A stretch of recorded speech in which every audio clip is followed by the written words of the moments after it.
आप ये नहीं कि आप कहीं भी कोई पूजा करने जा रहे हो, कथा करने जा रहे हो, यज्ञ कराने जा रहे हो तो आप अकेले ही चले गए, कहीं तीर्थों में जाना है तो अकेले ही चले गए।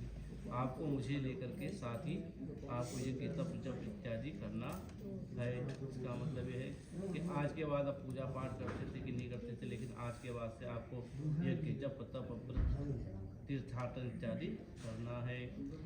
और यदि दानम कुर्यात् तन्मन्त्रमिति गृह्णात्, यदि आप दान करें, यज्ञ पूजा पाठ जब तब तीर्थों में जा रहे हैं आपको दान करें, दान इत्यादि करें।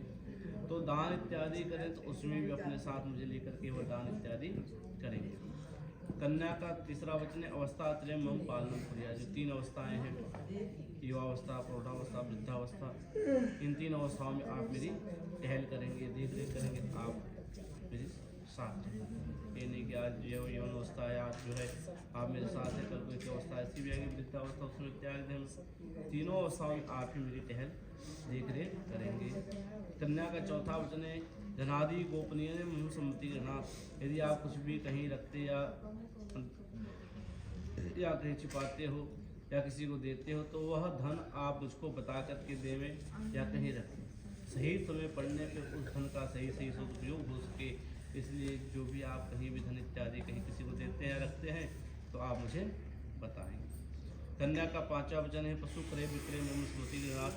यदि कुछ भी खरीदते या बेचते हैं तो आप मुझसे सम्मति, आप मुझसे पहले सलाह करें, आप मुझसे पहले पूछें कि भाई मैं खरीदने जा रहा हूँ या मुझसे ये बेचने जा रहा हूँ। आपने कुछ ऐसी चीज़ें खरीद के लाया जिसकी आवश्यकता ही ना हो और कुछ ऐसी चीज़ बेच दी जिसको बेचने की आवश्यकता ना पड़े।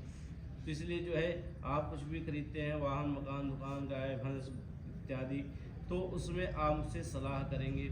और कन्या का 6वां वचन है षड ऋतुए मम पालनम कुर्यात्। 6 ऋतु 12 महीनों में किस चीज़ की कब कब क्या आवश्यकता घर में पड़ता है, गृहस्थ में पड़ता है, घर में किस चीज़ की आवश्यकता है, वह सारी व्यवस्था आप करेंगे। आपके साथ में चले तो आप व्यवस्था करें, भाई घर में किस चीज़ की आवश्यकता है, व्यवस्था 12 महीने हैं, सर्दियों में क्या चाहिए, गर्मियों में क्या चाहिए, बरसात के मौसम में क्या चाहिए, अभी किस चीज़ की आवश्यकता है, वह सारी व्यवस्था आप करेंगे। कहने का तात्पर्य है आप ज़्यादा से ज़्यादा धन कमाएं और घर के सभी प्रकार के सुख इत्यादि को लाएँ, जो भी वस्तुओं की आवश्यकता उसको आप पूरा करें। और कन्या का 7वां वचन है कि सखी सुहास्यम पटु वदे तद्दाम भवताम भाम अंग्या गच्छामि। मैं अपने सहेलियों के साथ बैठी हुई हास्य परिहास कर रही हूँ तो उस समय देख करके ऐसा कोई कठोर वचन न बोले जिससे मुझे अपने सहेलियों के सामने लज्जित होना पड़े, अपमानित होना पड़े। इन वचनों का आप स्वीकार करते हैं तो मैं आपके बाएं में आने के लिए तैयार हूँ। तो क्या आपको स्वीकार है? अग्नि साक्षी है, तो अग्नि साक्षी मुझे स्वीकार है। तो आपने भी इनसे 7 वचन मांगे हैं, 7 वचनों को स्वीकार किया। लेकिन ये भी कहते हैं कि भाई आपने शर्तें रखी हैं तो मेरी भी कुछ शर्तें हैं, तभी आपको मैं बाएं में लूँगा।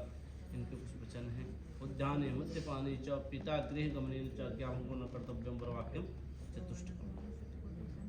उद्यान, जंगल, बाग, बगीचा जो है उसमें आपको कहीं अकेले नहीं जाना। कहीं भी जाना हो आपको तो अपने साथ किसी न किसी को लेकर के जाएं, मुझे लेकर के जाएं या मेरे परिवार की जो मेरी बहनें हैं, माता जी हैं या जो भी हैं उनके साथ आप जाएंगे। जाने मद्यपाने च, जो मद में रहने वाले व्यक्ति हैं, जो मद का पान करने वाले हैं, जो दारू इत्यादि पीते हैं, उनके सामने बिल्कुल नहीं जाना।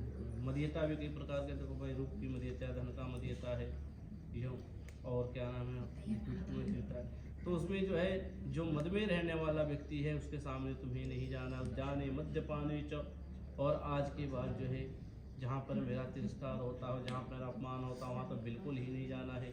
और अपने घर भी नहीं जाना है। आपको अपने घर आने जो है ना, जब तक वहाँ से कोई बुलावा ना आए, जब तक कोई बुलाने ना आए तब तक आपको नहीं। जहाँ पर पति का अपमान होता वहाँ तो बिल्कुल ही नहीं जाना, वह आपके पिता का घर ही क्यों ना। सती कथा सुनी, राजा दक्ष की पुत्री सती अपने पति की बात, शंकर जी की बात न मानकर अपने पिता के घर दक्ष के वहाँ आई थी, तो अपने प्राणों का त्याग करना पड़ा था। इसीलिए जहाँ पति का अपमान होता है वहाँ तो बिल्कुल। जब आप स्त्रियाँ सब कुछ बर्दाश्त कर सकती हैं लेकिन अपने पति का अपमान बर्दाश्त नहीं।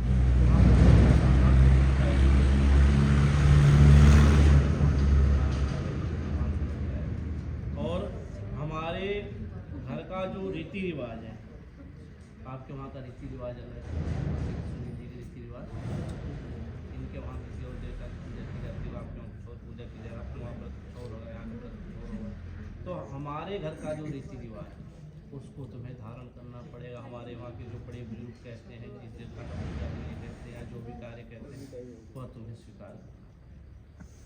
और आलस्य का परित्याग करना पड़ेगा, सुबह जल्दी उठना पड़ेगा, आलस्य का परित्याग करें, क्रोध ना करें, क्रोध नहीं करना है, बिल्कुल शांत स्वभाव रहना है, और मीठे वचनों का उच्चारण करना है। मेरे घर में हमारे बड़े बुजुर्ग जो हैं, माता पिता इत्यादि जो हैं, जो सम्मानित हैं, उनको सम्मान देना है और उनके वचनों को स्वीकार करना है। यदि हमारे माता पिता ने यदि कुछ वचन कहा है, कुछ काम बताया है, तो उस कार्य को आपको करना है। इन वचनों को आप स्वीकार करते हैं तो मैं बांग में लेने के लिए तैयार हूँ। तो क्या आपको स्वीकार है? अग्नि साक्षी स्वीकार है। आप खड़े हो जाओ भाई और पट्टा बदलो, जगह एक दूसरे को देखते हुए।